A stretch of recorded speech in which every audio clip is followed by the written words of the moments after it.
And there it is. St Johnstone will be back at Hampden Park in a fortnight's time.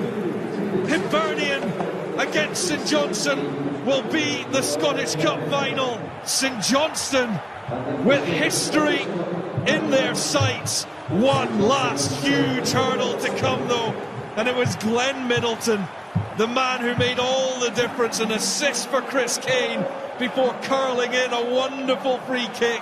St Johnstone were well on their way then, and it's the Perth Saints who are heading to a second cup final this season. The full-time score, St Mirren 1, St Johnstone 2.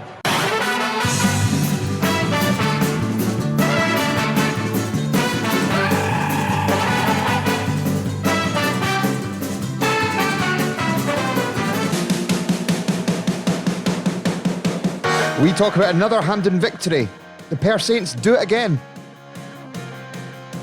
We chat to 90s legend John O'Neill about foot and mouth disease, how not to take a penalty, and he solves a 24-year-old mystery. All that and a whole lot more. The Saints are coming. The Saints are coming.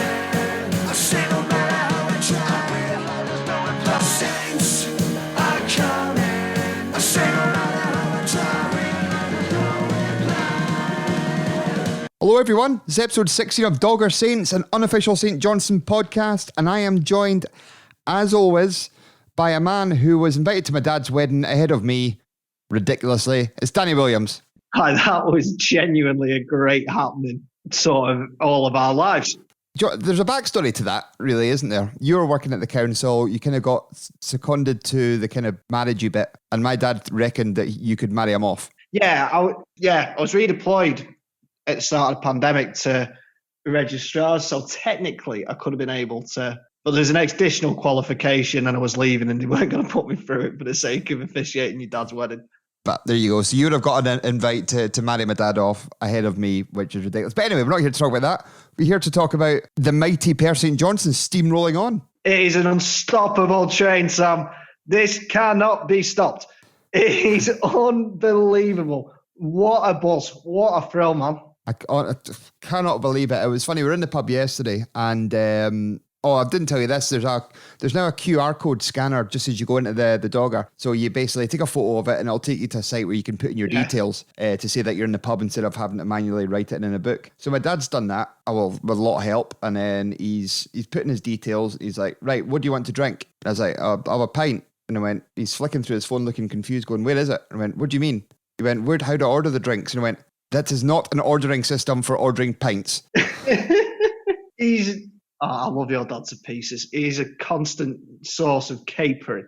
He is. He might be Irving Kinross's biggest capers merchant. He's not good with the technology. Another man not good with technology, John O'Neill, who we've got later on. Usually we like to do things over Zoom and stuff, but we had to do it the old-fashioned way with a phone call. So I've spent a lot of time trying to clean up the audio in this one, but he was a nice guy, great guy, so we'll have him on later. I was smashing. Yep, some great stories out of him. And also we have to thank Flonix again. They are sponsoring our show for the second time. So thanks to Daniel for doing that. As you are well aware, Flonix offers flexible IT support, professional IT project delivery, and expert IT advice. Visit flonix.co.uk for more information. Sam, I got a song for them. Can I sing my song for Flonix? You may sing your song for Flonix. They thoroughly enjoyed it last time, so I think you should sing the song. Okay. Here we go. 1, 2, 3, 4. F-L-O-N-I-X. If you can't spell it, Guidi, well, instead it's Flonix. They do IT solutions that I think are nice. Consultancy and support. Backup recovery. I'm just singing off of their website. That was lovely. I'm sure Daniel and the team at Flonix will be absolutely delighted with that. It tailed off a bit at the end. Come back to me at the end of the show. I might have something for you. Nice. But what's that noise, Dan? I can hear seagulls. The crashing waves. Tell the listeners where you are, Dan. I am broadcasting from my mum and dad's conservatory, specifically, in sunny / pissing it down Blackpool. You're back in the motherland. There it is. I'll fade that I out. am back in the motherland, and it's very nice to be back in the motherland. But I do need to say a massive personal thank you to a lot of people out there. But I put something on Twitter. I had a bit of a troubled journey down, and I was a bit low. I was blown away, to be honest with you, and from sort of people I only know through doing this, and through sort of very close friends like yourself, Sam, and my family. It's just it was a farce. I should point out that it was just myself. There was no one, no one was hurt, and there was no, including myself, and it was just a scare. But God, I felt like king of the dicks. Do you know what you should have done as soon as you got to Blackpool to cheer yourself up? What? You should have got yourself to Coral Island. You walk in the front door, you see the array of stuffed toys, you see the rows of people rolling balls in at little holes, and you hear the almighty theme tune. Racing on the Arabian Derby. It's here, so play it now. Roll the ball to get The score's right, the winner, the prize is yours. racing on the Arabian Derby. It's here, so play it now. There we are, that was a nice touch. King Coral Island. What a place. It's great. The Coral, the band have got a new album out, and it's called Coral Island. It's like, have they? Yeah, came out on Friday. Double album called Coral Island. Maybe they like Blackpool. That'll be on purpose, because if I'm from Liverpool, there was a band like a cult band in Blackpool called the Ceramic Hobs. And they were around for years. They just sort of split up quite recently. They were together for about 30 or 40 years. Anyway, they were one of them. They were big in Japan, like genuinely big in Japan. I think Latvia as well. They were fucking awful. They were an off-the-wall band. They were very alternative music. And what they'd frequently do, and I mean frequently, is play a gig, and for a whole hour and a half, this was towards the end when they'd really stop giving a shit, and they'd turn up, and for an hour and a half, just play the Coral Island theme tune. Brilliant. Just on repeat for an hour and a half. Brilliant. And he'd be like, do. Ah! He'd be screaming like at the pauses. I remember being somewhere and seeing them, and they literally emptied the place out. It was amazing. Let's talk about the semi-final yesterday. Absolutely tremendous, mate. Absolutely. This team, what a fantastic football team they are. And that sounds so that sounds so basic. That is deep cutting analysis there. But it's the only way I can describe them. They've absolutely, from back to front, again, I don't think they were necessarily at the best. They'd obviously been, which we'll touch on a little later, they've been the squad in the build-up or within the camp. So I thought they started the game really brightly. In the second half of the first half, if you get me, let's set Mirren back into it. And I think they were probably a bit unlucky not to score themselves or to get a foot in the game. But absolutely excellent. And once they really got into it again in the second half, I think the goal almost, I wouldn't say it looked inevitable, but it came from a route. It came from a route that was looking likely all day, and that was that left-hand side with Callum Booth. Yeah, Ali McCann actually put Booth on his way, and he managed to nutmeg. I can't remember who it was. I think it might have been Irwin, but we'll go back to earlier on in the match. In the first half, Rooney had a wee curling effort. He was actually on Twitter saying to somebody, I remember reading the comments saying that he actually had a terrible game. He said that himself. Got the ball trapped under his feet a couple of times. I thought he was all right. He could have scored. Could have scored in the second half. Bryson had a couple of digs. McCann had a couple of digs. Kane probably maybe could have hit a couple, but we had 22 odd shots compared to their 6 or 7. So, but they were unlucky not to score. It was easier to score than in the second half. The guy made a cracking clearance near the death, and the first one, Xander made a great stop. Oh, absolutely, yeah. That was a cracking save, that as well. It was probably what we were all expecting. It was a very close game. Both sides got into it. Both sides had opportunities. It was a good game of football.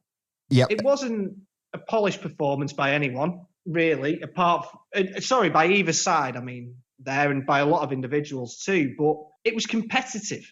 It was a really competitive game of football. Yeah, it literally could have gone either way. But Middleton came on, instant impact, all over the place.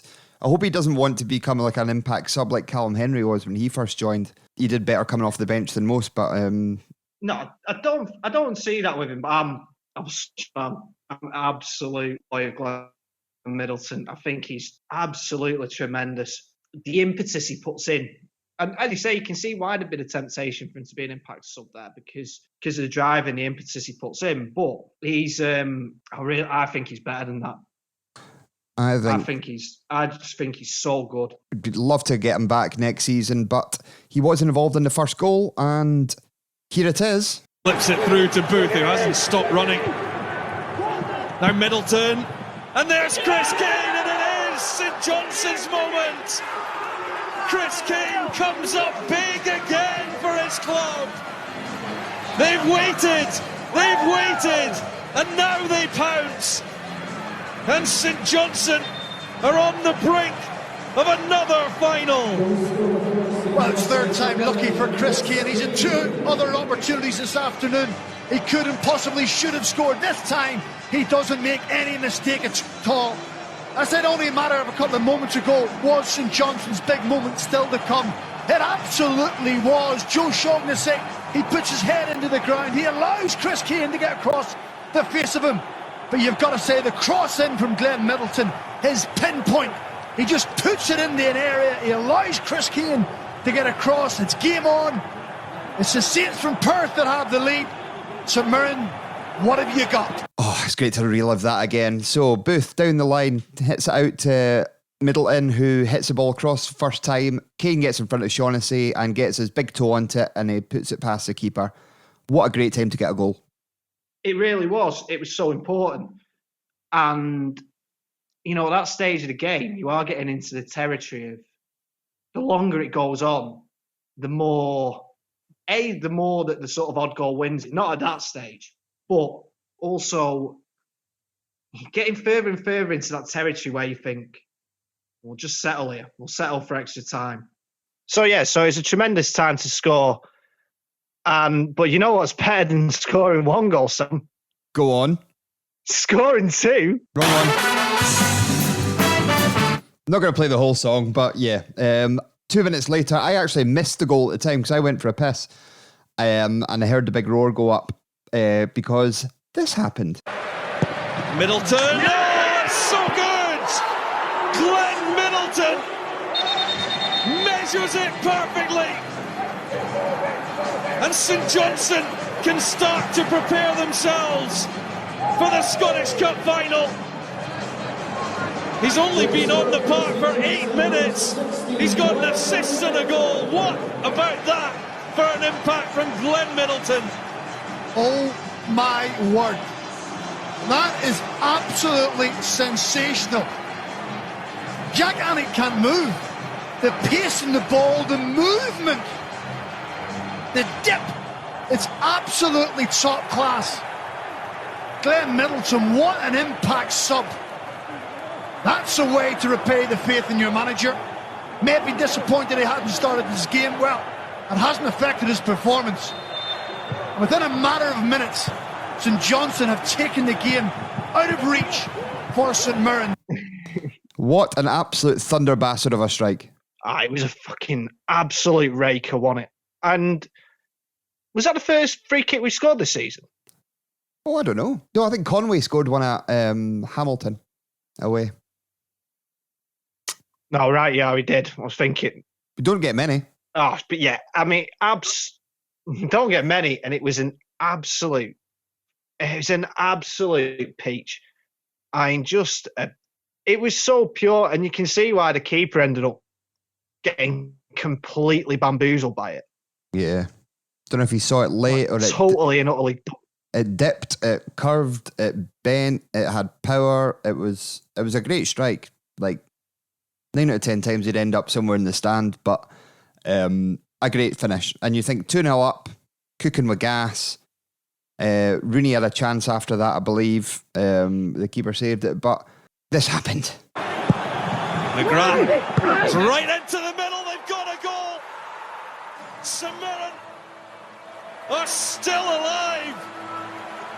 Do not count them out just yet. And it's Conor McCarthy, he's got the goal.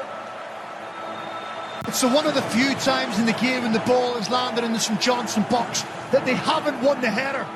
It's a terrific header from Conor McCarthy. Just sheer weight of numbers forces St Johnstone back onto their 6-yard line. Any touch ends up in the net. But it's a really, really powerful header. A vital goal at an important time. They're still alive. So they got one back, which actually I thought, though, that made the last 10 minutes a nervy event. Oh, it was horrible. Absolutely horrible. It was perfectly pleasant for people whose idea of fun is getting hit in the spuds by a mallet. It was absolute torture. So, yeah. Look, but it's always, as you say, it's two pretty closely matched sides, and they're not going to give it up. So, you've got to anticipate that, or you've got to be, I'd say, prepared for that.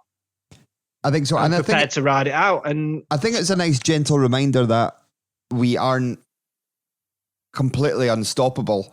It was a little warning sign that we can't rest on our laurels. We have to play 100% all the time. It was a great goal. Like, the guy just right in between everybody. It was a good, powerful header. But 2-1. And you called it last week, Dan. I said 2-0. Oh, did you? I thought you said 2-1. I know, yeah. I kept thinking that. I was thinking, yeah, just keep it like this, lads. Don't score anymore. Don't concede anymore. I can actually say for once I got something right. And that is why we conceded, for that very reason. But you know what this was all down to? The victory. Us playing Fiesta all the time. But no, sadly not. Was it about the 11 players in the pitch yesterday? No, it was not. Was it about Callum Davison and his tactics? Wasn't that either. I'll tell you who it was. It was Margaret the knitting lady. Was she at it again? She was at it again. We got a message from Andy McDuff. If you remember, about a few episodes ago, we had a story about a woman called Margaret who knitted during the Scottish Cup semi-final in 2014 and actually knitted at Celtic Park during the match because she was that superstitious. She kept it up through the Hibs and Livingston games this season in the League Cup semi and final. And she was once again got the needles out, did a bit of knitting and purling. Are they terms? Are they knitting terms? I think they are, and it worries me that you knew that so quickly. Knit one, purl one, drop one, curl one from Fat Les Vindaloo. It's exactly where that was from. Yeah, that's the only reason I know that. That'll be getting played. Oh, we're on to a major. We're on the brink of a major tournament, aren't we? So that's going to be played all the time. Yeah, it's a good football song though, even though it was England. Yeah, and it's no We Have a Dream. Or Jason Scotland. We can still support Scotland. So we rode the match out and we are in another final. At the start of the season, which I've seen a funny stat today, 10,000 to 1. That's what you were getting for the odds on the St Johnstone Cup double. The thing is, there'll be loads of people see like that it was 10,000 1 and be like, oh, why didn't I have a couple of quid on it or whatever? Because nobody in the fucking world, nobody in the realms of humanity would have ever thought this would happen. It's been totally and utterly nuts. Yeah. I would only back Saints in the final if Margaret's going to knit something. Maybe some nice sort of thick jumpers for the winter times. Oh, that would be nice. I know we're coming into the summer. I don't think you can make a cable. Oh, I got it. You know what's around the corner? Go on. Cricket season. Maybe a cricket jumper, a bespoke cricket jumper, or not. Maybe Elliot Parish will like one. Likes his cricket, that boy. He does like his cricket. And so, where are we going with this? So, yeah, Saints are in another final. Again. Another Scottish Cup final. Again. And you know what? You know what the most impressive thing is? Yep. Did it yesterday without El Paz in the squad.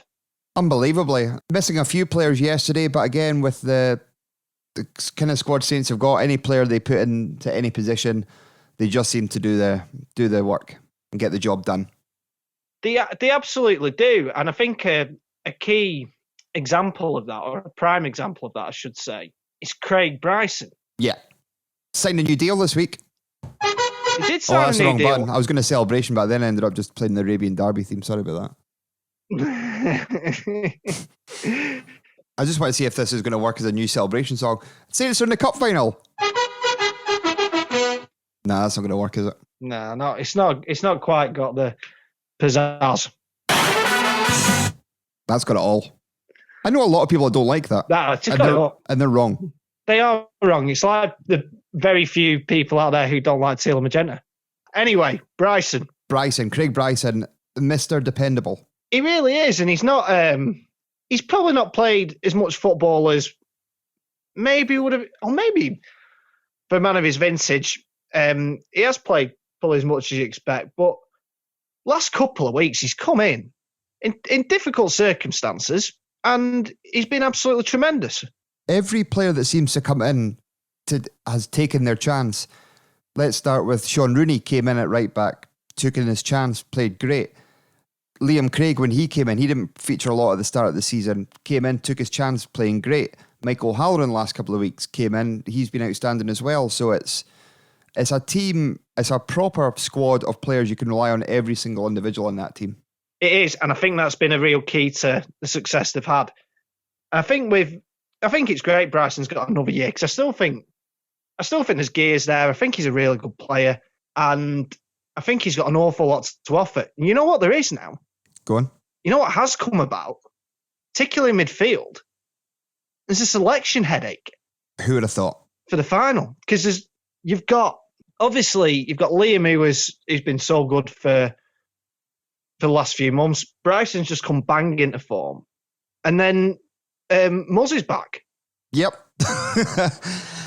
Yeah, it is. Yeah. Cheers, mate. I'll carry on. I'll carry on. Sorry, I was just sitting back thoroughly enjoying your evaluation of the current St Johnstone midfield. That was fine. That was good. But they're all really good. You'll notice I sort of left McCann out of any conversation there, because you just sort of got to assume. Yeah. Yeah. I mean, you take him as a given.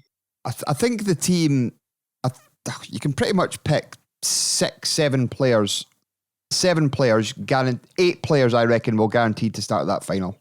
Barring any injury or calamity. Or any kind of COVID nonsense. The back 5, Xander, Ali McCann and Liam. Xander Clark, the back 5, Liam Craig and Ali McCann all start. The spine, the backroom team there are the 7 that are guaranteed starters. Spoonie. 8 then. Spoonie will start somewhere. Yep. Yeah, that's 8. Maybe say Kano. Yep. I'd maybe say Kano. He has been getting the nod. And then who from then? So often. So we think we can predict 9 of the starting 11? Then it could literally be anyone, because it depends what system he wants to play. It could be any one of Bryson, Middleton, Melamed, May. O'Halloran. Probably throw Conway in there too. O'Halloran. Good grief. There's so many options, and you're going to have so many. God, like Davidson. You've got to put him in contention. As long as he plays any part of that final and we win. If we're losing 4-0, I'd just leave him on the bench. Don't bring him on. But no, don't taint him with that. But how good. He must just think the world's out to get him, because obviously he missed out yesterday as well. He must absolutely think the world's out to get him. But you know what? Hopefully it's just another week where he can continue to get up to fitness. And yeah, having a fully fit Murray Davidson kicking about it's very difficult not to play him, because he has been so important. Just have to see how it goes. He'll be involved though. And I think what I was trying to say was it's another week where he can't get injured again. Yeah, I don't play him. I just wrap him up, do not do a thing. But we've got plenty of time to discuss the cup final in coming weeks. Next week will be our cup final special. We'll go all into the details about that one. But that was it. St Johnstone once again, they've beaten... I know, but I'm so excited, Sam. I'm very excited as well. Very excited. I'm so excited. I just want to keep talking about it. I'm so excited. I just can't hide it. I know. I want you. Pittodrie have thrown up their name. They put their hat in the ring for it. Yeah. It's going to be a bit of a dilemma, isn't it? Because it depends how many people's there for a start. Because you have a bet. Because you want to say you were there, but you also want to have a really good day. I know you're going to have a better day, either watching it in your house or in the boozer with all your mates. What outweighs what? It is going to be a dilemma. If there's any fans are allowed to go. they're now talking, because I've been following it quite closely. What the Pittodrie thing seems to have done is actually forced Hampden's hand a little bit. Mm-hmm. So now there's talk of fans in Hampden. Good. But would you want to sit 2 meters apart from all your pals, sober, with a mask on, not allowed to stand up, not allowed to cheer, or would you rather have a right good knees up in the pub? It's a tough one, eh? You know what? It's it's such a tough one, because you want to say you were there. I think ultimately I'd want to go. Yeah, I'm the same. I'd want to be there and then go and have a right good knees up afterwards. Yeah, 100% agree. I'm the same. That's where I am with it all. And plus, you know what the weird thing is? If it's Pittodrie, that changes it a little bit as well, because Aberdeen's going to take ages to get to whereas if it's Hampden, yeah, you're back home in best part of an hour. Yeah, Pittodrie doesn't make sense. Fans heading up from Edinburgh, fans heading up from Perth, going up the same road to a third city. Well, it'd be the same in Glasgow. Eh? 2 lots coming, but it's not the same road. No, it's not the same road, and it's not. I think it's a goodwill gesture more than that, and it should really be applauded that Dave Cormack's done. I think it is a goodwill gesture. He's saying they'd put it on at Pittodrie. So, yeah, we'll just have to see how it goes. It's all going to move pretty quickly, though, I think. And I need fans there, man. Come on. We know we can have a certain number of fans there. We know we can. So, just get it sorted. I know. I still have hope that we might be there. Get the lead out. Exactly right. Shall we move on? Let's move on, Sam.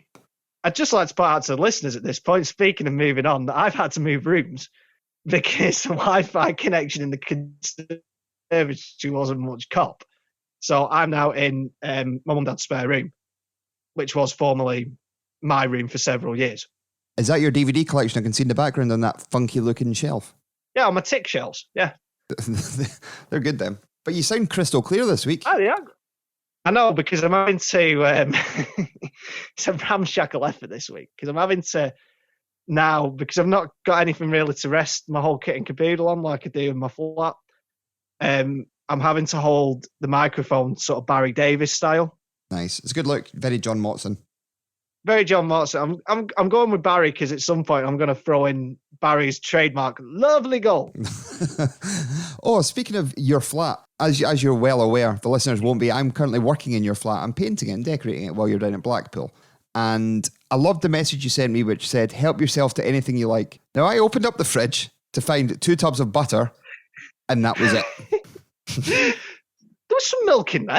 No, I finished it off with my coffee. I'm going to take a spoon to the butter and get smashed in about that. I'll come back later in the week to find you. So I've curled up on the floor, looking like you've got myxomatosis around your mouth. Country life butter smeared all over my chops. And on that visual image, we'll move on. So, follow-ups. We do have a few. Yes, I have one very quick follow-up. You know those 2 tubs of butter you mentioned? Yeah, one's empty. Sorry. Did you? I don't know why it's still in my fridge. So in your fridge, you have got 2 tubs of butter, one of which is empty. And that is literally it. It might have a little bit left in there.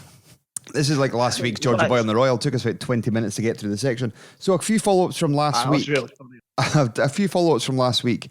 One which a couple of people pointed out. You actually pointed out at the end of the show my pronunciation of the Spanish football club, Real Valladolid.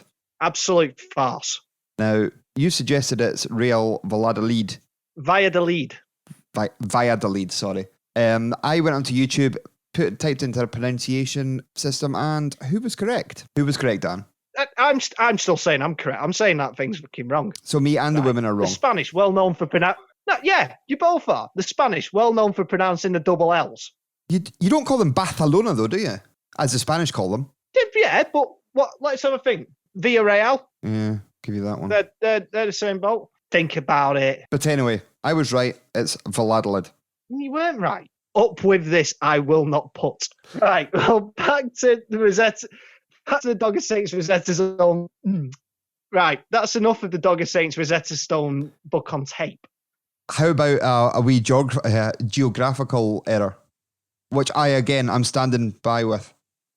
I am absolutely not having this. So this is, I'm going to try and dig it out. So this was actually sent to us by Connor, who's my best mate, which may be why, sorry, my best mate apart from Sam. Thank you. Love you, mate. Which may be why I'm not taking it as seriously as, or maybe why I'm so staunchly against it. So now he said, right, I'll go with the whole conversation. Williams, where's the best place to correct your podcast? My response was, in your nearest fucking waste bin, fella. Because I have no interest in No it. interest in Anyway, that. he says, you claim Finland is in Scandinavia. It is not. He says, the Finns don't claim to be Scandinavian. They said they're more closely aligned with Estonia, Latvia, etc. Their language is more similar too. Now, I asked a question in the midst of it. Where are we talking geographically? And Bowen conveniently ignored this. I think geographically it's in Scandinavia. Yeah. And Yeah.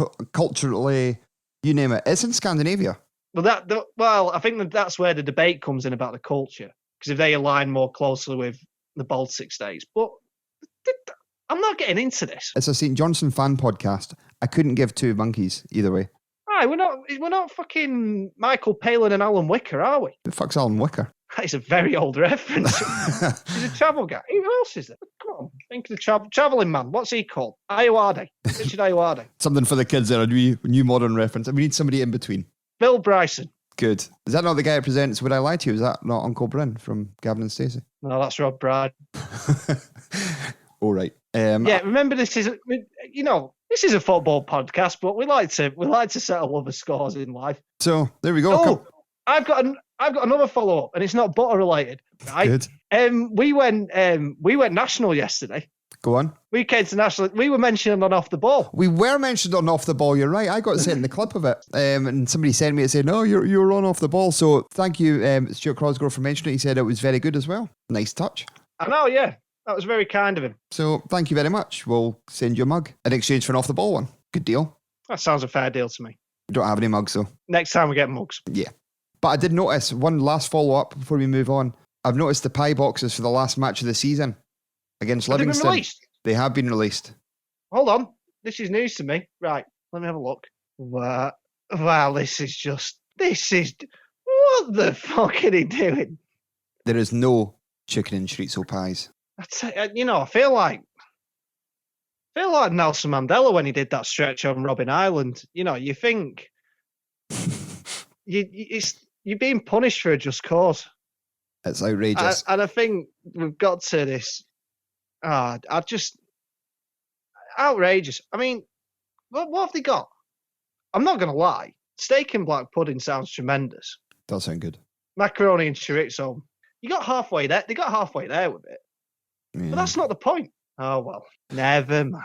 So that rounds up our follow-up section this week. A mixed bag of everything in there this week, I feel. Yeah, it rounds us off. And yeah, and now we start my new campaign. Or not really a campaign, it's more a personal crusade. And with fans going back into the ground, I'd like to announce that I will not be stepping foot in McDermott Park or giving St. Johnstone Football Club any of my money until chicken and chorizo appears again. I encourage fans to go to the game. I'm the opposite. I encourage you to go to the game, but you need to bring in a chicken and a chorizo to throw in the pitch in a protest. I feel like that live chicken thing where Yakubu had to Blackburn, where Yakubu ended up taking off the pitch. Oh, that was the Venkies. Yeah, that was the Venkies thing. I'm Yeah. all in favour of taking chorizo, like a whole chorizo, as a halftime snack, or as the Spanish would say, chorizo. They would say chorizo, you're right. But we're in Britain and we speak English, so we'd say chorizo. All right, Nige. Speaking of Nige, we have to say hello to Nigel in Hong Kong, who's single-handedly managed to get us to, wait for this, Dan, number 9 on the Apple Podcast charts for British football shows in Hong Kong. I knew that was coming. I knew he'd done that. Nige is a mate of ours that he lives over in Hong Kong, and he's been. You may think you've worked hard in your life. You have never worked quite as hard as Nige has had to get us into the top 10 football podcasts in Hong Kong on Apple on Apple Podcasts. Absolutely tremendous. Well done, Nige. We'd send you a mug, but I'm not paying for that postage. That'll cost more than the mug. We'll just send you the printing rights. You can just print your own one off. Flonix offers flexible IT support, professional IT project delivery and expert IT advice. Our head office is based in Perth, but with offices in Edinburgh, Manchester and London, we service most areas within the UK. We can support any size of company, and we excel in delivering a fast, reliable and accountable service to our clients. We take a flexible approach to IT, which is determined by our clients' business needs. We can operate as the client's IT department or add to an existing IT resource within the company. Our people are highly trained professionals who have the expertise to assess, repair and maintain any PC, server, network or Apple Mac system. Check out flonix.co.uk for all the details. I think it's time to get our guest on, Dan. Why not, Sam? Why not? Well, we had a bit of a kerfuffle trying to get him on. He's not on any social media. He replied to a text once every couple of days. He doesn't do Zoom. So it was a difficult one this week. But so we'll apologise for sound quality. I did try and clear it up. And it was a very brief chat. It was about 20 minutes worth here. So buckle in. Content over quality, mate. Well, this is it. But he's a lovely guy. Great to chat to us. And like everybody else, very fond of his time with the club. So we're going back to the 90s, Dan? Oh, we do like the 90s, Sam. There it is. And we would like to welcome to the St Johnstone Podcast, ex-Scotland internationalist and all-round hero, Del Boy, John O'Neill. Hi, Sam. I'm joined with Dan. He's on the third line. It's all very technical. All right, a wee bit too technical for me then. How you doing, John? Can you hear me, mate? I can, Dan. How are you, mate? All right? I'm all right, buddy. Our podcast done really well. Our most popular guests seem to be from that period where you were there. We've had the likes of Fizzy, Danny Griffin, Alan Preston, Nick Dasvich, all these guys on, and they've all been... I've listened to a couple of them, Sam. Good. I listened to Big Kearney's last week there. He's a laid-back guy, isn't he? A bit of Fizzy's as well. I'm not one of these guys that's listening to podcasts, I have to admit. I have in the past, but no many. My dad still said, "Oh, sorry, I never listened on Monday. Can you tell me he still thinks it's on the radio, like it's a live radio show, and he missed it on the Monday, so he's not quite got the hang of it yet either." But. I'm no father. Sam, listen, I've never done Facebook or Twitter in my life. Never had an account. Never. I do WhatsApp groups of people, pals, and my brothers and things like that. But I've just never got into the Facebook thing or the Twitter thing or anything like that. So I'm a wee bit of a dinosaur. Like. I remember years ago, well, it wasn't years ago, maybe about 8 or 9 years ago, I was in RAF in Cyprus and I bumped into you at the airport at the other end. You got property over there, or did you? Were you just golfing, or I can't remember what you were flying over, but you were by yourself. I had an apartment over there. Ah, that's what it was, yep. Over near Coral Bay. We place Pier. I don't know if you've heard of Pier. I have, yep. I know exactly where you are. When you were over there, wee village, it's just outside Coral Bay. So Coral Bay's a nice bit. It's lovely. I love Cyprus, so I was going over there 2-3 times the year, really, you know. It's further away than you think, eh? Like it's Cyprus, it's a good 4.5-5 hour flight over there. It's 4.5 hours. It's not just it's not really a case you just jump on a 2-hour flight to Spain, really, you know. It's a wee bit of getting there, I suppose, but lovely island. I loved it. You know? It's absolutely tremendous over there. But sorry, Dan, we didn't come on to talk about how great Cyprus is. No, it's fine. But your time with Saints, probably, as we're speaking to Biscuits, with a lot of people, it was one of your most fondest times with a football club. One you hold in high regard? Definitely. I mean, you guys, I listened to a couple of podcasts, as I said, and everybody says the same thing, you know, and it is true. You guys have really believe this, you know. It's probably my happiest time in football, and I've said that. I always said that to people, you know. Don't get me wrong, I enjoyed my time at Hibs. Mm-hmm. At Dundee United, I didn't enjoy it so much just because of wee gym and things like that. But I had some great pals at Dundee United as well, you know. So, but definitely St Johnstone is the club I was. You know, I just felt happiest, and it's a club that I know I always go back to as well. You know, Big Radio. You know, he's sometimes on the phone, asks me to come. You know, anytime Jeff or I speak to them, every one of them would say, anytime you want to come up, just and it always seems to be quite a lot of the same people that was there when I was there as well. So, I mean, it was a great atmosphere at the club. I enjoyed my time there in the 6 years.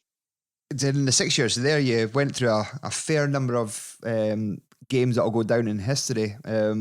Touch on a few of them. Obviously, the one we don't like to talk about a lot is the Challenge Cup final, which you played in. That wasn't a good day. A 1-0 defeat at Stranraer at Broadwood. Not ideal, but there was happier things. I kind of forgot about that. Did you just blow that up? Sorry about that. Completely ruined your night. I do remember it, but I don't think about that game too much, I must admit. That was a real disappointment. But it was only 6 weeks after that we beat Dundee 7-2 on New Year's Day. So not too long after that. But no, the weather that day at Broadwood was absolutely honking. It was just a non-event of a day. But we can bury the demons and forget about it. We kind of let ourselves down badly that day, you know. But more highs and lows. Indeed. Without a doubt, yeah. From a cold and rainy night in Broadwood to the glitz and glam of Monte Carlo, Monaco, not a bad tie to get on a cup comp.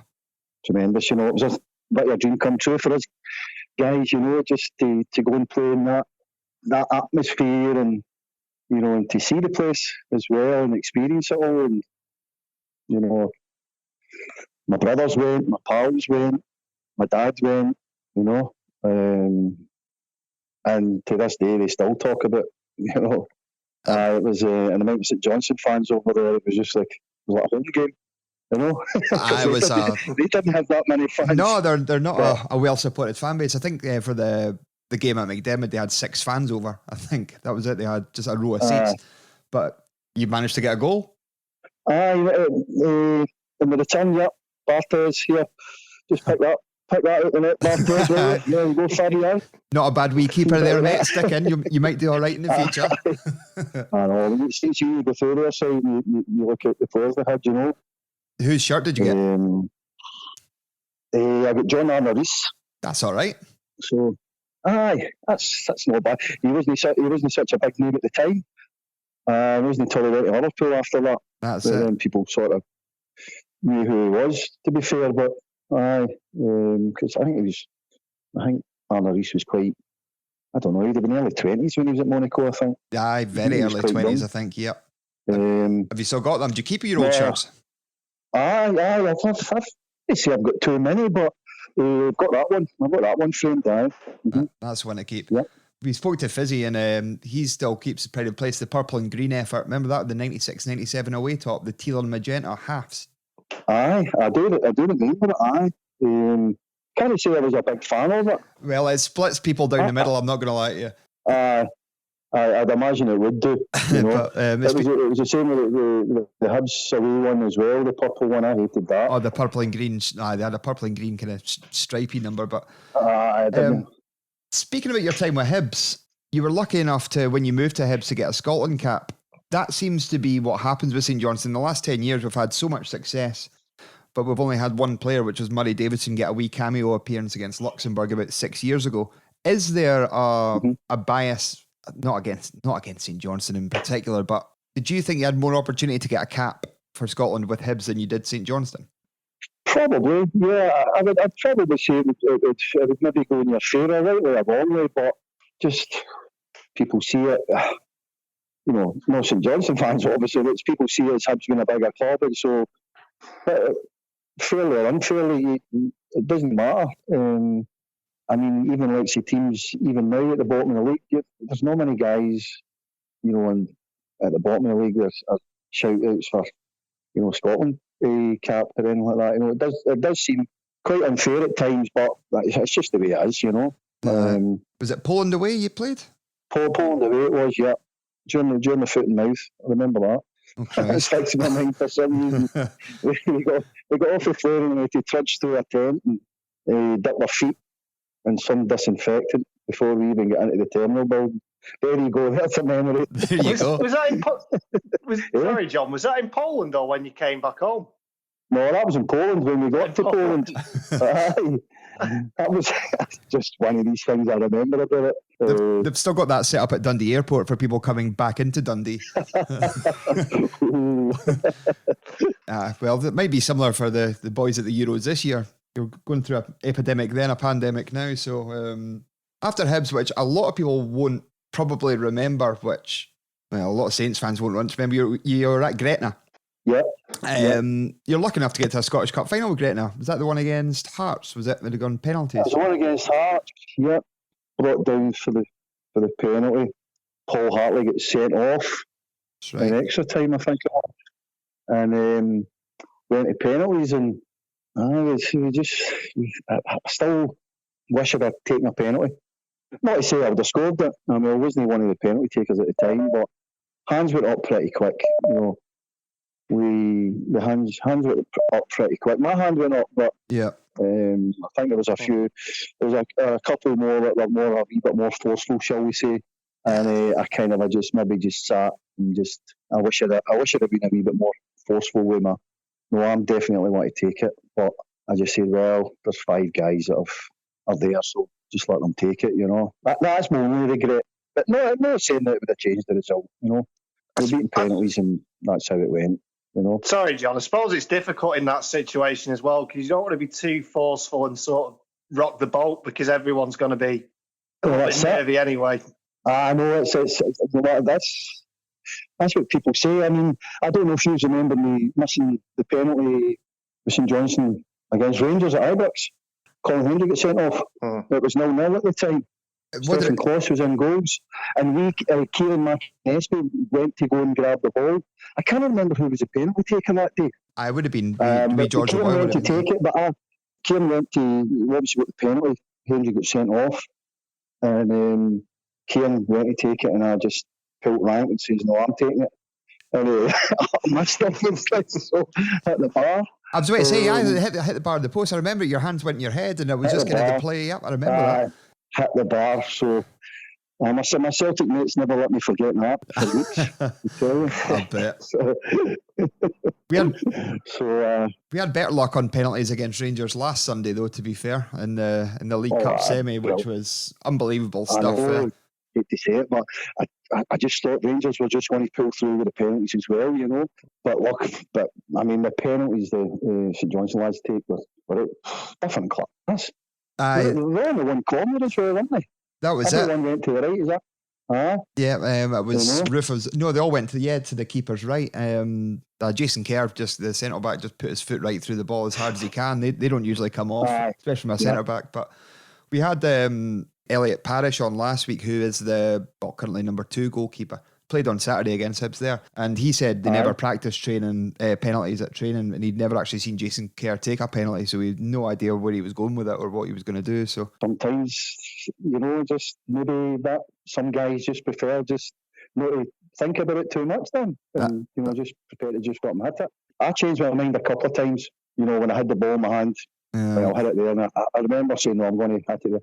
No, wait a minute, I'm going to hit it a bit high. Probably the worst thing you can do, Make your mind up early and just go through with it. But it's easier said than done. Well, that's it. At Ibrox as well. There's a wee bit of a pressure there. You should have just had to start to run up and give it a wee Pirlo down the middle, just a wee dink. You'd have had that in your locker. I remember you scored an absolute cracker. I think, was it Sandy Clark's first game in the League Cup? I think you scored. I think he may have lobbed it over the keeper, or it was a half volley, but I remember it was a 4-0 game, a night game, the League Cup quarters. It was Sandy's first game, but the less. Was that the Hibs game you're talking about? Yeah, I beat them 4-0. Aye. Yeah, that's right. Yeah. No, I have to admit, that was a decent goal. Keeper came out a wee bit and I just lobbed him. Great finish. Decent crowd as well that night, I remember. It was like good 6,000 or 7,000. Aye, it was a good night, that, and a great win for us. Aye. At the time, but no, as I said, Sandy I could see why people, he was a bit of an arse at times, Mm-hmm. But I got on all right with Sandy, as I said, my time was, it was a great 6 years, Luggy and Sloot and, and all the guys that, I played with and still keep in touch with one or two anyway. But you kind of fall away a wee bit with guys for football, especially when I don't do the social media thing, Yep. My son's always saying to me, you should be getting on Twitter, you should be doing this, you should be doing that. And I'm just like, Daniel, I'm just I just can't be bothered with it. No, it can be more I can hassle pick than up it's worth the phone. sometimes, I think. I've just not got time all day to sit and look at my phone, you know. I struggle to reply back to a text, never mind. I kind of gathered that when I sent a message, like, not replied. You're probably not the best at this kind of get up, but no, you're right. my brothers are always saying that. But when you said Zoom, I was like, Zoom? I thought to myself, Zoom? Why Zoom? Is there a reason why you were asking if I could Zoom? It was just for the sound quality to make it a little bit better, but no, this works out absolutely fine. It's no problem. He's like, why is he asking me about ice lollies? Okay. I don't understand. What's this guy talking about? Zoom? I have to look it up. No, I've been on Zoom before. Aye. Now to work it. Alan Kernahan, before he came to the club, we talked about him that he was watching the football one night about 2 weeks before he joined, and he watched a game between St Johnstone and Celtic where Roddy Grant handled the ball and got a red card. I think you also got sent off that game as well, for which to this day I do not know what it was for. Can you shed some light on what it was for? What the card was for? Right, it was against Celtic in the cup. Yeah, and I just remember chasing a ball down into the corner with Malky Mackay, and he's came across the box, but he sort of put his studs up. He's won the ball fair and square. I haven't been injured or anything like that, right? But I've just turned around to Hugh Dallas to claim, you know, he's got his feet up, looking for some sort of foul or whatever. Yep. No, I don't know. I mean, the linesman's only 10 yards away from me. But Hugh Dallas comes running, and he must be a bit off, you know, far away from the play. So I just seen him running down, and I'm like, what's this maniac trying? He just straight down and just produces a red card out of his pocket. In amazement, I'm looking at the linesman and saying, linesman, have you just seen what I just done there? No, did Hugh Dallas, because I tried to reenact what Malky Mackay had done. Yep. They're lifting their foot up and going like that to the linesman to show the linesman he's got his studs up.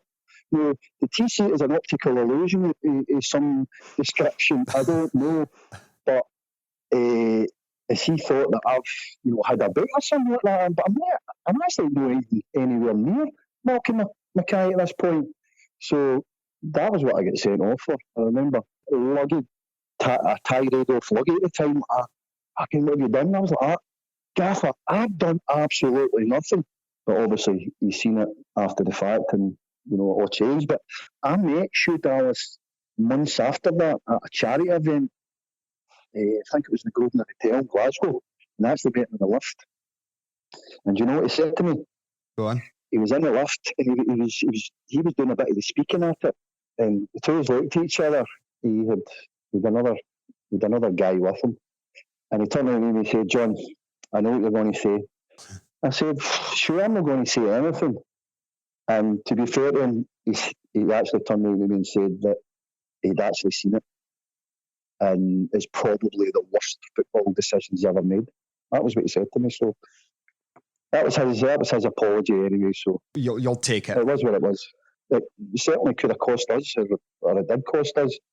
You know, because it was Celtic wanted to win 1-0. Yeah, that was it. It was still tight, and that was an extra time. I'm pretty sure it was live on camera. It was a foggy night as well. He could have blamed that, but the fact we're talking about a red card from 23 odd years ago shows you how terrible a decision it was. Some person thought you were flicking mud off the bottom of your boot. Either way, none of them are a red card. But what you've just said there, though, is because it's St Johnstone, it gets easily forgotten about, doesn't it? You imagine that was an Old Firm game. Aye. We'd still be talking about that. You know, it says so. I mean, I hardly even got a mention in the paper the next day, you know, because it was against Celtic. But you imagine Celtic, that had happened to a Celtic player, and we didn't want to win the game. They've been in the papers for weeks. Aye, been absolute uproar. I mean? So, but that's what happens, isn't it? That's a shame, but we're like I said, we're a pretty steady club. Obviously, you played with Callum Davidson. He's doing the business this year as a manager. Brilliant. He was always going to, like I said, he was great at all sports back when he was at St. Golf, tennis, you name it. Was he always going to make a manager? Was he always going to be doing what he's doing? Billy. Aye, Sporty Billy. Aye, that's what I think. Kieran McInnesky called him that as well. Yeah. I wouldn't necessarily say he was going to be a manager. Yeah, you know, he could certainly. Callum knew how to look after himself on the pitch. Don't get me wrong, but off the pitch he was quite quiet and a wee bit reserved, and he didn't say too much. I don't think, So, but there we are. Comes across great on the TV. His interviews are really good. He doesn't tend to get overly excited or anything like that. He's pretty cool and calm. Yeah, that's what I like about it. Can St Johnstone do the double? Unbelievably. That's a question I never thought I'd be asking. Definitely. But you've got other clubs there that are sitting saying the same thing as well. They just need to do it on the day. Mm-hmm. Semi-final and obviously getting to the final. It's not going to be easy, but without a doubt, I think they're in a good place, St Johnstone, to go and win that and to make history that we'll probably never see again. A cup double. Who would have thought of it for a team like St Johnstone? I know, exactly. Hopefully it'll bring some fans back as well. But do you still keep an eye out on the scores or ex-players or what they're up to? Who do you keep in touch with from? Obviously, you say you're not on social media, but pick up the phone to any of them? I still speak to Roddy. Aye. Roddy. Paddy Conley sometimes as well, So, but not too many. When was the last time I was up at before the lockdown? I mean, obviously, nobody's done much since then. You're right. But I can't remember what month it was. But I was staying up in, what's that hotel, the Mill or whatever it's Oh, yeah, City Mills. City Mills. Yeah. We stayed up there. There was the Saint's induction Hall of Fame thing. Oh, yeah. Big Jim got his induction that night. We were at a table that night. So that was probably the last time I was up there. But then it just all went fucking mad pandemic after that, didn't it? So I'd love to try and get up next year a few times as well. I always try to get once or twice every year. So that'd be a good one. The next Hall of Fame. We've actually started a campaign to try and get Nick Dazovic in it. I think he'd be. I think he was there as well. I think he flew over for that one as well. The one you were at. Aye, yeah. Lee Miguel was here. I was a few of the boys there. So it was great to meet up with the guys. As I said, I still got WhatsApp with Lee Miguel right enough. I've spoken to him once or twice since then. But a wee character. Aye, he's a great lad, honestly. Great lad, Miguel. But no, it's a great bunch of boys, and it's always any time there's a some sort of wee get together, I'll definitely be up. Exactly. Well, we'll finish off there. Last question, actually, just for what you do with yourself now, anyway, John. I'm not on transport, so I was transport manager, but I'm actually driving the. Oh, okay. I'm actually driving trucks at the moment. I'm not driving Arctics, but I'm driving 18-ton lorries. So I'm 24 days. I'm trying to get less and less days, actually, to be fair. But no, I've been in the transport game a wee while now, 10 years or so, and I'm kind of I don't know. I'm looking at maybe starting something myself, a wee bit of property-based business or something like that, because I'm getting a wee bit fed up with this, not to be fair. But you've got to do what you've got to do. Well, I suppose that's it. This is it. Got to pay the bills. These properties in Cyprus won't buy themselves. Tell me about it. That's These it. Holidays, whenever we can get back over. That's it. We'll meet up in Napa. We'll go for a wee night club. And oh Jesus, no, way too old for that nonsense. I was going to say that. We stick out like a sore thumb. Like a boy's holiday, I'm about 20 years too late for. And on that note, John, it's been an absolute pleasure having you on, mate. Thanks for coming to speak to us. Hopefully you'll be up at McDermott again sometime soon. Brilliant, guys. Pleasure coming on anyway. And meeting you guys as well. Brilliant, John. And hopefully I'll see you in the future anyway when I'm up. We'll do. We'll keep an eye out for you. And brilliant job. We'll get you a beer. Thanks, man. Cheers, buddy. No problem. Okay. Cheers, guys. Bye-bye. Okay. Take care. Bye-bye. Bye-bye. Cheers, Dan. Bye. Oh, really nice guy. Yeah, it was lovely having a chat with him. Nice, very friendly chat, I'd say, as well. He was, yeah. It was just I was very laid back. I talked great. I was superb. So thanks again to John O'Neill for his taking his time out of his evening to join us. And we actually recorded that before the cup semis. So, and I think we interrupted him watching the football as well. I know. I felt like that. We genuinely did. When was it? It was last week, wasn't it? During the Champions League game. One of the Champions League games. But at least we know how not to take a penalty. Exactly that. Make your mind up early. But speaking of making your mind up, see where I'm going with this. This is absolutely fucking seamless. It's Twitter poll time. Nope, no, that's not the right button. Oh, she's replaced it. She replaced my drum roll button. Oh no! This is what I've got. I've got the... Well, that's Blackpool. Oh, that's that Laffy man thing that's in the Pleasure Beach. Freaks the shit out of me. It's very freaky, yeah. Absolutely freaks my nut out, that guy. Any of you that have ever been to Blackpool Pleasure Beach will know exactly what I mean. Oh, stuff like that freaks me out, right? You know what I get really freaked out by? Go on. Like stuff that does stuff that it shouldn't. Until the age of 15, I was scared by Bully, the cartoon bull from Bullseye. I didn't like Billy. I used to hide behind the curtain when it got wrong and he used to from coming out the bottom corner. I was petrified of Billy. Bulls shouldn't read dictionaries. And you know what else I freaked out by? Remember that advert, like Rightmove advert or something, and the houses were talking. It was like houses were anthropomorphic and started talking. Hated it. Gave me nightmares. I was in my mid-20s by that point. Fucking hated it. Do you know what I don't like? Shouldn't talk. Do you know what I don't like? The Foxy Bingo Fox. Yeah, but he's just a bit of a smug bastard. Oh, he's a bit freaky. He is freaky. He's not for me. But anyway, we're going to do a Twitter poll. Hold on. He's a freaky There we go. Sorted. Right. So this week's Twitter poll, we asked you. Well, it's actually a full social media poll. It is, yeah. And I'll be honest with you, in the past, we may have phoned it in a little bit and just sort of roughly added the Facebook totals to the Twitter total, but we had quite a big response, and it quite tight. So I need to give a big shout out to Coyley and Jenks for doing the maths for us on this. It was the tightest poll yet between first and last, wasn't it? Oh, it was so tight. Oh. Like, genuinely. Oh. Give you a minute old rap. Oh, it was so... You still got that one? I don't know, thankfully. No, it's fucking useless. Anyway, so what we decided to do, what we asked you was, I can't remember how we worded it.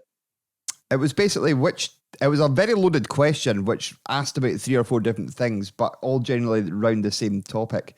Which team kind of lives in the past and who should still be beating teams like St Johnstone? Which kind of like who's got the most arrogant fans? That kind of idea. Yeah. It was a very loaded question. It was. So basically, whose fan base is the most deluded shower shite? Summed up to that sentence. From the 4 options we gave you, we didn't, those Annan Athletic fans, they can be a bit mouthy, but we didn't decide to put them in. Oh, you Annan fans. Always going on about teams like St Johnstone. Anyway, so I think there was no Celtic and there was no Rangers in this because, to be quite honest with you, unless we beat them, they really don't care about us. No. And if we do, as we've seen with Rangers fans, they really, really care about us. Yeah. But in 4th place, with 21% of the vote. Quite a high percentage for a last placer. It is quite a high percentage for a last placer. It's Dundee United. Which, yep, I get. They could have easily have won it. To be fair, they still live in the past to some stage, thinking they're still massive because they had a good run in the early 80s. Good team, beat Barcelona, but I think maybe after their cup semi-final, they actually are now quite happy to admit that they're just a wee bit rubbish. Yeah, I mean, being good 30 or 40 years ago sort of gets eclipsed when you spent about 4 or 5 seasons in the Championship very recently. Yeah, but you sort of lose a little bit of consideration. But I can see why they're included in the poll. They're one of these teams that they do think they're better than what they are. And they also sort of teamed up with Dundee fans a little bit on the whole. It's not a derby thing. Yeah, they're just kind of, yeah. But they would say that when we were absolutely steamrolling. They've got that Dundee, yeah. Anyway, we'll move on. Who is third? Third, with a quarter of the vote exactly, 25%. Thanks. Well, the Ladderlid has got me questioning a lot of things, Sam. So it's 25% of the vote. It's the Jambos. Heart of Midlothian Football Club. Always think, even their fans are still like, oh, we would take Jason Kerr off Saints, blah blah blah. We should be. They probably can do stuff like that because they've got the money to do it. Mm. But that doesn't. When you I mean, any aspersion. I mean, don't get me wrong. Hearts are a wonderfully well-supported club. But, by God, that doesn't transfer to being good on the pitch. They've managed to somehow make winning that championship, and that championship is awful, look difficult this season. Yeah. They are shite. Yeah. Mismanaged as well from the top. Rotten from the core, I think is the phrase. And let's have it right. Saints are in the cup. Saints are in the cup final, the very cup that Hearts got punted out of at the first hurdle by Brora Rangers, who hadn't played a game for about 5 months. True. So yeah. And they think they can take Jason Kerr off us, but anyway. And who's second in the table? Who's second in the table? That's just reminded me. Remember when I said there was no chance the cup was going to happen? Like right after the League Cup final, we're talking about Europe, and I said there's absolutely no chance the Scottish Cup's going to happen. Not only is it going to happen. Oh, but how wrong was I? Anyway, second place, 26% of the votes. Slightly over a quarter. Cup final opponent, one more percent in the quarter. It's our cup final opponents, Hearts' City rivals. It is those scamps from Leith. It's Hibs. Yeah, I mentioned this last week. I was on a podcast and ready to go absolutely hell to. I was going to go absolutely gung ho on them, like, and start slagging them off, but they were actually not deluded Hibs. Yeah, they were pretty sound. They were saying we don't know why we think we should expect to be doing this, that, and the next thing because we're not very good sometimes. But Hibs haven't had any real success to shout about or where they think they're better than everybody. Again, well supported. I don't know. Look, I mean, Hibs are again, fabulous, well supported club, which will happen when you're in a big city. So. Yeah, and obviously they had the cup win in 2016, but don't forget, when they won that, they were still a championship club. Mm-hmm. They've spent a lot of time recently, or a bit of time recently, I should say, in the championship. They've had a fantastic season this season. Obviously now they've reached the cup final and probably going to finish third in the league, I'd imagine, and deservedly so. But didn't do well in the League Cup, did you, boys? No, they did not. Speaking of my pal Rory, I say my pal Rory works in the Robin Galloway breakfast show on Pure Radio. He's a Hibs season ticket holder, and I text him saying, who'd you rather have, St Johnstone or St Mirren? He went, 100% St Mirren. He said, you are better than them, and we can't beat yous. So he's not deluded as well, but he does. No, he actually is. I tell a lie, because I remember he said, yous are rubbish, or we should be beating. I think he actually used the phrase, we should be beating teams like you. I think he actually used that a mortal phrase. This is the thing. This is what we're going to call the poll. I thought of a name for it. It's the teams like St Johnstone poll. Nice. Like, who's the biggest teams like St Johnstone merchant, apart from Celtic and Rangers, who, to be fair, maybe have a point when they say it. Yeah. Because for the money, for the teams they've tended to have over the years, they should be beating teams like St Johnstone. They should be beating everybody. Unlike Hibs, unlike Dundee United, unlike Hearts, unlike the winners of this poll. On what percentage? 28%. 28. So 21, 25, 26, 28. Wow. It's going to be tight, y'all. Right? So the winners are Aberdeen. Aye, had to be. We are the famous Aberdeen nonsense. Shambles. Let me tell you, boys, I can tell you from first-hand experience, supporting a team that was previously managed by Alex Ferguson, when he leaves, doesn't mean you're still good. If you play in red and Sir Alex Ferguson is no longer in charge, it doesn't make a difference. In fact, when he leaves, things don't tend to get any better. They tend to get a whole lot worse. I remember seeing Aberdeen fans actually giving that warning in May 2013. But yeah, I mean, I feel a bit bad because Aberdeen's chairman's done something really, really good today. But I don't think Dave Cormack's going to listen to this. Nice. Aberdeen are merchants for this. To be fair, they've got a really good record against us. Mm-hmm. We've struggled this season against them. But a lot of this, we have struggled weirdly against them this season. And I mean, the fourth in the league. And I don't really know how, because they're not very good. But admittedly, Saints weren't very good until about February. Yeah.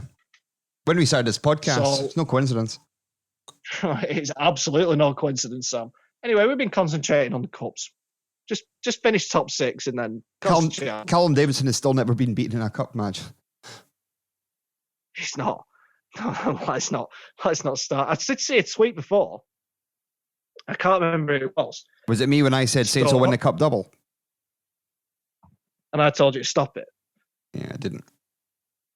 You know you didn't. And bless you for it.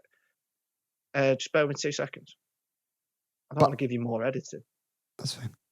But I had this conversation in the pub yesterday about the confidence. I said, do not let it. Don't mistake it for arrogance or expectance, because it's neither of these things. It's just, I was just confident that our team is good enough to beat St Mirren. That was all. Oh yeah, no, absolutely. Right, this is the tweet I was looking for. So this is Chris McLaughlin on Twitter. So Chris, if you listen, I don't even know he's a listener. But anyway, 1st of March 2020, scientists announce COVID virus has pandemic potential. Johnson and Simons expecting baby. Biden moves closer to Democratic nomination. St. Johnstone lose their last cup tie 434 days ago. Wow. I remember that day as well. I missed that game. So I was on the train back up from here. Blackpool. And that was the last time I was here. Anyway. That's nice, isn't it? They're right outside my window. What was the last cup match we lost? It's that Celtic one when we were actually right in it. Of course it Till was. about Ryan, I think it was only 1-0. Ryan Christie free kick, yeah. And it was right before we got locked down. Yeah, it was the last match, wasn't it? We were supposed to be playing Hibs away the week after, but there we go. There's another social media poll. Yeah. So Aberdeen have come top of our teams like St. Johnstone poll, but really, it was pretty close. It could have been any of you. So I'm going to declare a 4-way winner. They're all shite you can all get it. You can all get it right up, yous. We're going to Hampden. You're not, apart from Hibs. But you're going to see it. But we'll beat you.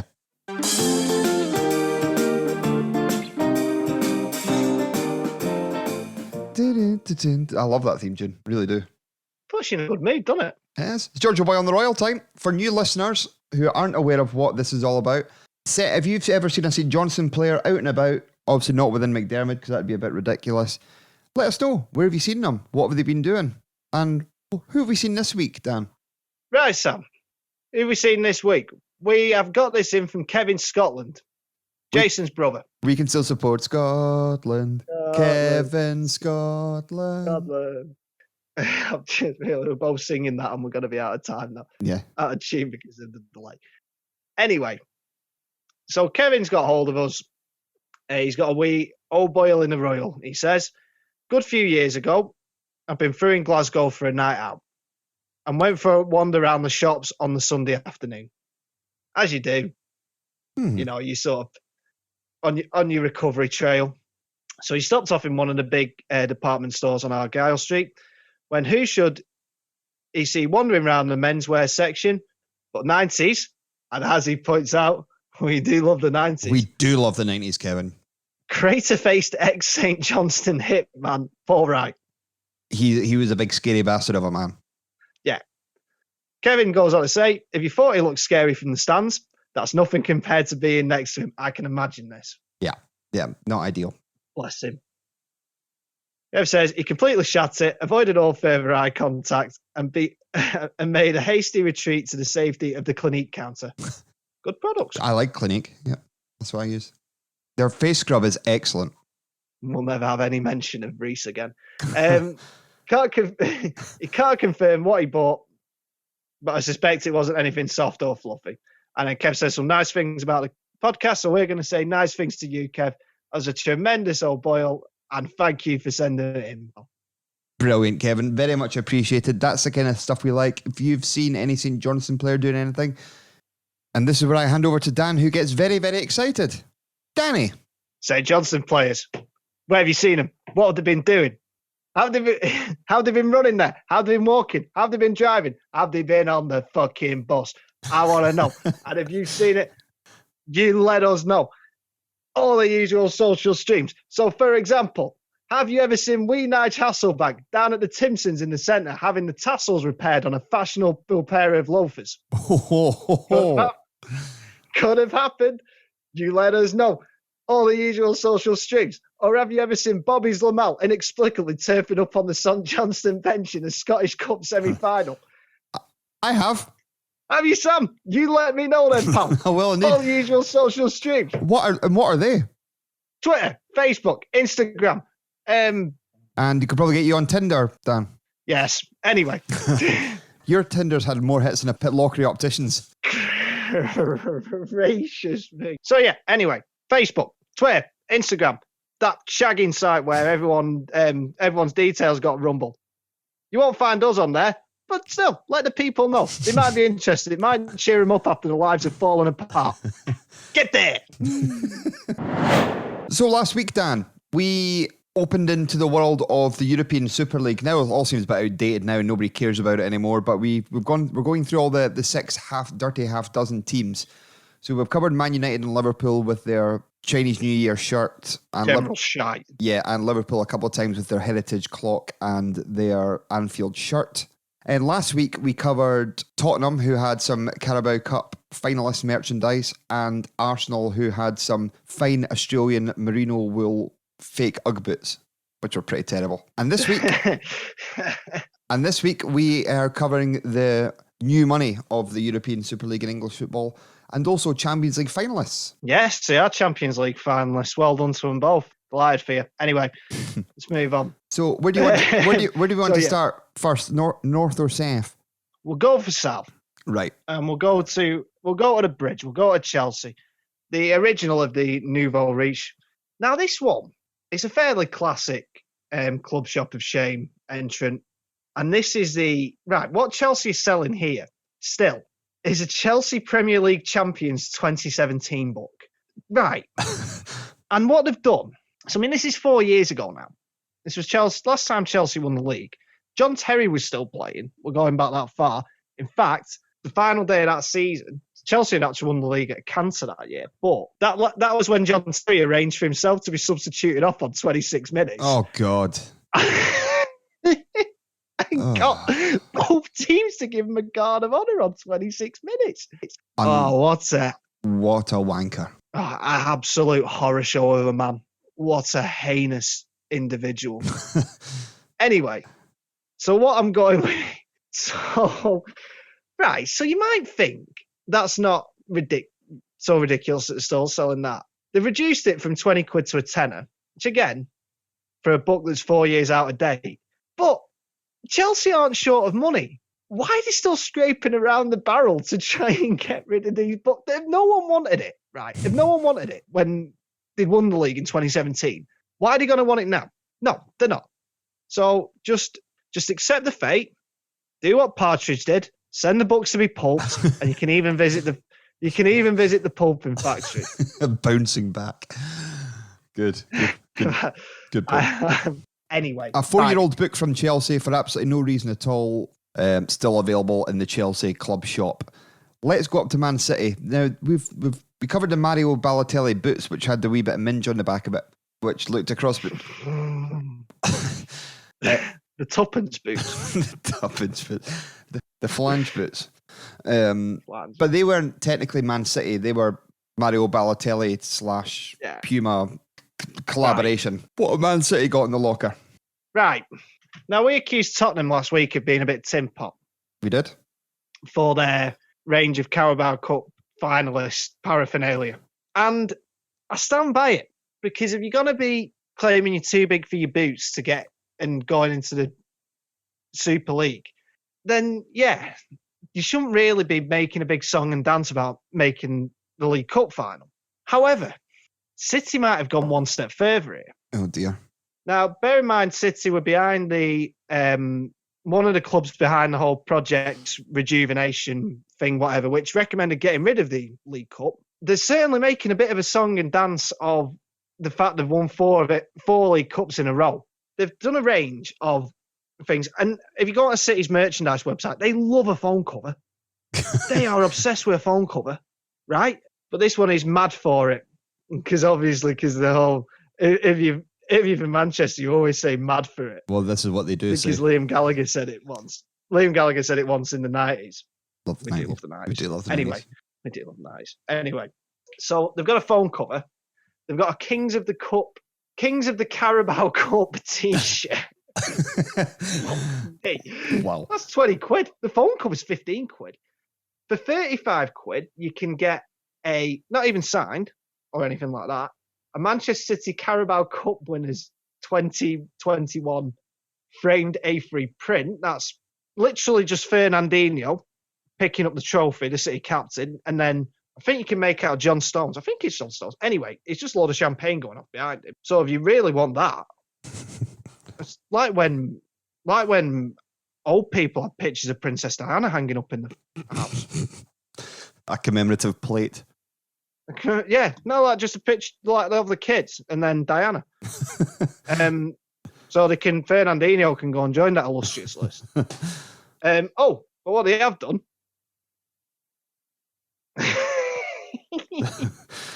This is shameless. They've now reduced their 3 in a row kids t-shirt from last year from £16 to £17.61. Nice. Again, City, you're not that desperate for money. If anything, you're completely the opposite of desperate for money. Just why? But there's 3 in a row t-shirt. Really, I mean, I know they were starved of success for several decades, but fucking hell. I mean, winning 4 League Cups on the spin, when you have an absolutely enormous squad packed with enormous quality, yeah. They're mad for it. But, yeah, you can understand why. You can understand why they're cashing in on the success, but the 3 in a row t-shirts really got me. The fact they're still selling that and they've immediately reduced it to £17. £7.61. £7.6. Oh, that's a random fair number. What a random number as well. Outrageous. An outrage. But there we go. We have covered all of them. The dirty half dozen. Yeah, the sort of wind got taken out of us. The first week when we tried to do that, and we did think about doing it, it was still quite relevant. Now, the whole thing's gone full circle, hasn't it? Like nobody even sort of, apart from a few really angry lower league fans on the internet, nobody even remembers that it existed. No, it was a funny couple of days, but we'll move on from it. We've actually had quite a lot of people. We could probably do a feature on FOCO, FOCO, who do all the kind of mad Hawaiian shirts and bubble wrap kind of popping things for all the clubs. They're all pretty terrible. That's probably our most common thing we get through. So we will probably do a feature on FOCO one week, who do Hawaiian shirt-based merchandise for football clubs. And also, we've had a few coming in from foreign football clubs, which seems to be brilliant. Germany seems to be a popular old place for crap merch. So we might do an international week as well. Oh, Germans do love a bit of tat. They do. They are fond of a bit of tat, like. Apparently on the Bayern Munich website, there's a feature just dedicated to garden gnomes. Good.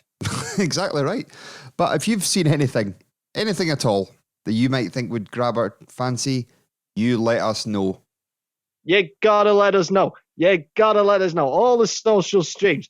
So I'm sat here, and you know what? I'm thinking, I'd like a bat signal. I'd like a light that sort of comes out of a bat signal. But I don't want the Batman thing.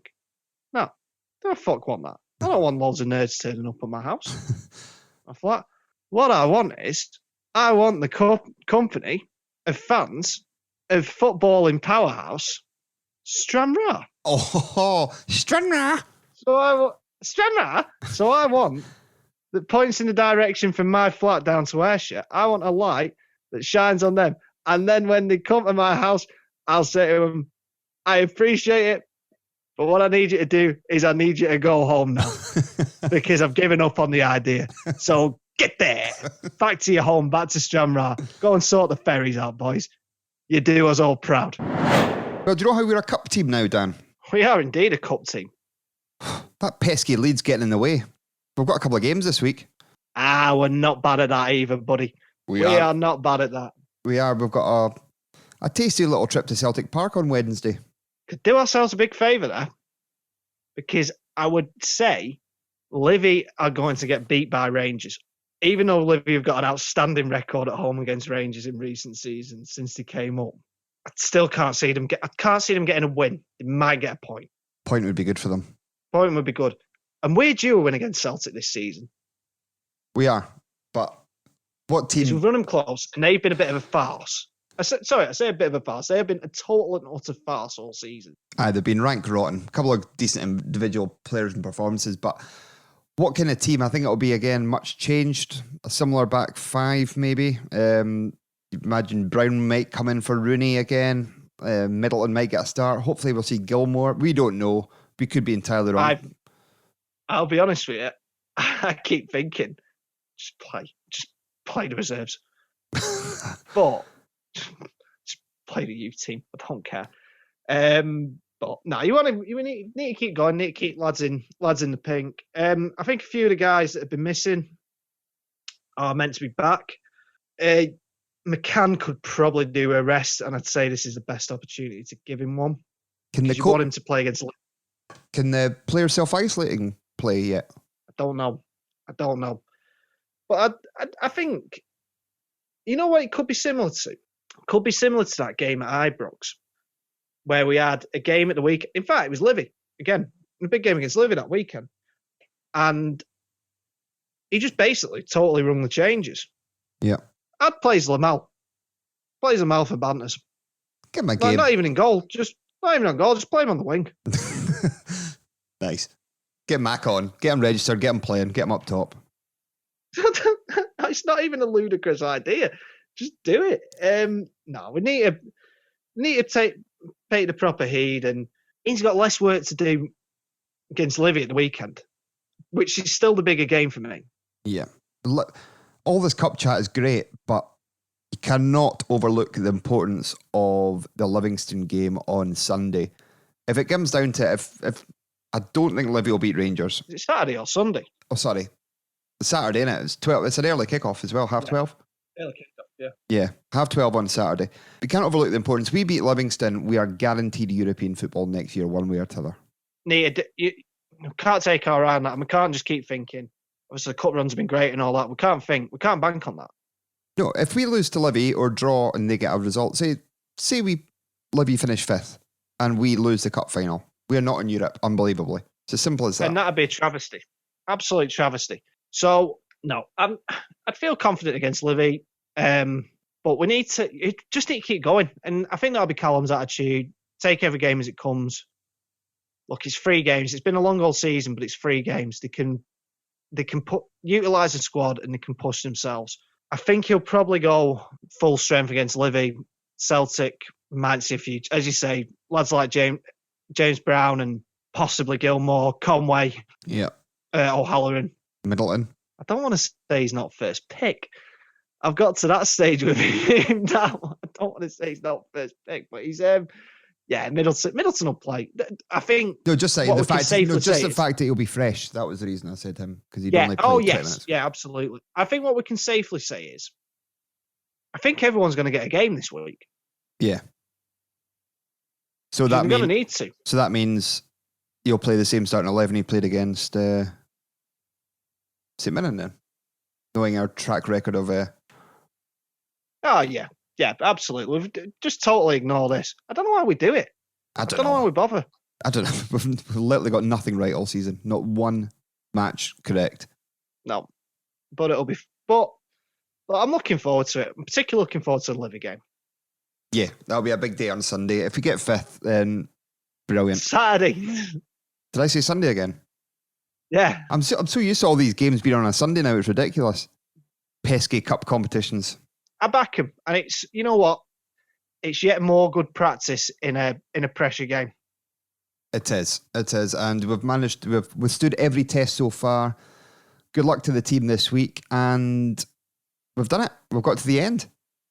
We have got to the end, and it's been emotional, and I've really enjoyed myself this week. Oh, it's been great. A couple of announcements. First and foremost, We said last week about Horse Cross looking for Saint stories. They've actually extended that until the 1st of June. So go into the Horse Cross website or see what else Katie Marshall's putting up on Twitter, and she'll keep you right. Can I submit any of the Saint stories about tinkling? Yes. I think that was the stipulation. It had to involve somebody taking a pee somewhere. Because I think the one where I fell downhill in Dingwall. Good story. I mean, that's gold. Do you know what? We've sat on a story since episode 1 of you and Easter Road, and we've still not managed to get round to it yet. Save it for the cup final special. There we go, which we do have. We sold a lot of mugs, and we had a little bit of money in the pot. So what we decided to do with it was buy a trophy for the Player of the Year Awards with the money sitting there. So we wanted to invest it into something. So we bought ourselves a trophy, the Dogger Saints Player of the Year trophy, and we're calling it the Fred McKercher Memorial Trophy. And it'll have some awfully fancy teal magenta ribbons on it. And when that arrives, we'll get some photos out. It's a nice looking thing. Oh, it is really good. I've seen the design of it. Be good, and it'll be nice tribute to our friend Fred. And maybe by dedicating it to Fred, it's going to stop me constantly submitting just the most ridiculous names possible to win Player of the Year. I think I put John Robertson forward for it at one point. That was my suggestion. Why not? He looked bright. He looked bright that time he came on. He did. Zamal. I think you should get it. For answering the call. I'll pass. We've got 2 more episodes to go. We've got the cup final and then the cup hangover. And then we'll probably do one more after that during the summer. And then that'll be us. Then we can have a rest. And then a much needed rest. We're saying much needed. We're both going to be climbing up walls. We'll be a bloody weekly Euro special or something, probably, because we'll both get bored. Yeah, we'll do remember that octopus that used to predict the results at, I can't remember what World Cup it was. Paul. Was that his name? Paul the Octopus. Paul the Octopus, yeah. And he used to predict, well, maybe we could do that with my dog, Buster. We'll just get him to pick. 2010 World Cup. There you go. So maybe we can get Buster Dead to... now. Oh, is he? Yeah, he died shortly afterwards. Didn't fucking see that coming, did he? Didn't predict that then. And on that note... no, it's been a lot of fun, Sam. I'm trying to my dad's in the next room, probably trying to go to sleep, and I've probably kept him up. I know, but... I'll get out and he'll start going, what the hell's get there? Yeah. So... And what's Paul the Octopus got to do with anything? But again, thanks to Flonix for being our title sponsor this week. Really appreciate them being on board. You know what to do with them. Visit flonix. I'm just going to stop now and just like dancing. I can tell he's desperate to go. Go for it. Flonix. If you can spell it, Guidi will instead. It's Flonix. They do IT solutions that I think are nice. So if your IT needs a mend, well then they'll be your friends, and they support the Doggers with pride. Wow. I had to get it out because I was thinking about it. I'm like, I need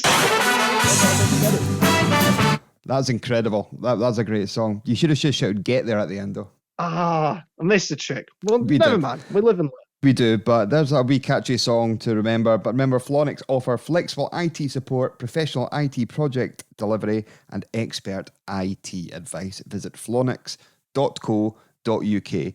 Now, you spelled it during the song, so there's absolutely no need for me to. But that was the point. That was the part. Anyway. If anybody from Flonix is listening, I suggest that you hand that song and the lyrics over to St. Johnstone's kind of sales team and make sure Mark Guidi has to sing the song. Oh my God, that would be so funny.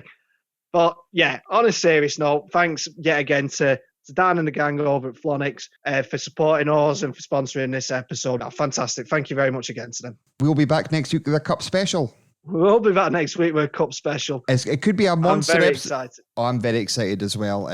We've actually got a couple of guests already agreed to appear. Two very exciting guests, so we might split it into 2 episodes. We don't know yet. We'll find out. But because of you being in Blackpool, Dan, we're going to end the show a little bit differently this week. So I'll say goodbye. Goodbye. And I'll say goodbye too. Goodbye.